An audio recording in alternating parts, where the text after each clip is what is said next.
ബാറോസ് എന്ന ചിത്രത്തിൻ്റെ 5-ാം ദിവസത്തെ ബാംഗ്ലൂർ കളക്ഷൻ റിപ്പോർട്ടാണ് ഇന്നൊരു വീഡിയോ ഭാഗത്ത്. വീഡിയോയിലേക്ക് മുൻപ് വീഡിയോ ലൈക്ക് ചെയ്യുക, ചാനൽ സബ്സ്ക്രൈബ് ചെയ്യുക. ഡിസംബർ മാസം ഇനിയും ധാരാളം ചിത്രങ്ങൾ OTT റിലീസ് ചെയ്യും. ചാനൽ ഭാഗം പരിശോധിച്ചാൽ നിങ്ങൾക്ക് ആ വീഡിയോയ്ക്ക് കാണാൻ വേണ്ടി സാധിക്കുന്നതായിരിക്കും. മോഹൻലാൽ നായകനായി മോഹൻലാൽ തന്നെ സംവിധാനം ചെയ്ത ചിത്രമായിരുന്നു ബാറോസ്. ചിത്രത്തിന് ഇപ്പോഴും നല്ല മികച്ച പോസിറ്റീവ് റെസ്പോൺസ് തന്നെയല്ല, ഒരു ആവറേജ് അഭിപ്രായം മാത്രമാണ് പുറത്തുവന്നുകൊണ്ടിരിക്കുന്നത്. എന്നാലും എല്ലാ സിനിമാ പ്രേമികളും ഒരേപോലെയാണ് ചിത്രത്തിൻ്റെ കളക്ഷൻ റിപ്പോർട്ടും അറിയാൻ വേണ്ടി കാത്തിരിക്കുന്നത്. ഫൈനലി ചിത്രത്തിൻ്റെ ഏറ്റവും പ്രധാനപ്പെട്ട ബാംഗ്ലൂർ കളക്ഷൻ റിപ്പോർട്ടൊക്കെ പുറത്തുവന്നിരിക്കുകയാണ്. ഒരു ആവറേജ് ബുക്കിംഗ് ആണ് ബാംഗ്ലൂരിൽ 5-ാം ദിവസവും നടന്നത്.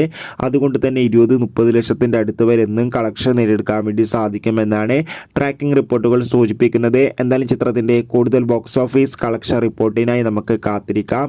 ബാറോസ് എന്ന ചിത്രം കണ്ടവരുടെ അഭിപ്രായം കമൻറ്റ് ചെയ്യുക. കൂടുതൽ സിനിമാ വാർത്തകൾക്കായി ചാനൽ സബ്സ്ക്രൈബ് ചെയ്യുക. ബൈ.